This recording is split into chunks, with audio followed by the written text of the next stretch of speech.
I usually do not use, come on in here. I usually don't use full fiberglass tubs. And the reason I don't is I like something with I like to use a tub, a steel tub, and then do, you know, just ceramic tile around the outside of it. But it seems like every time I have done that, somebody drops a hammer on a tub, somebody drops something on that tub, and either the tub gets scratched or the tub gets hurt. So this time I'm gonna go with fiberglass. I think if we're buying a good fiberglass tub, and they should hold up really good. And we're just doing something a little bit different, but that's whatever people decide whenever they're building whatever they want.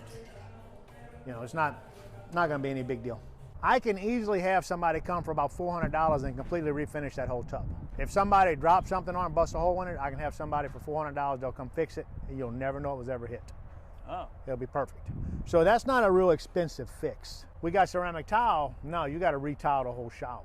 They break a tile, you can't find the right tile again, you gotta do the whole thing to make it right. Oh, so I would rather have the tubs that we can easily fix and repair. And the metal tubs, I like the metal tubs because they don't break, but they cost the same amount of money to have somebody come fix the porcelain on them.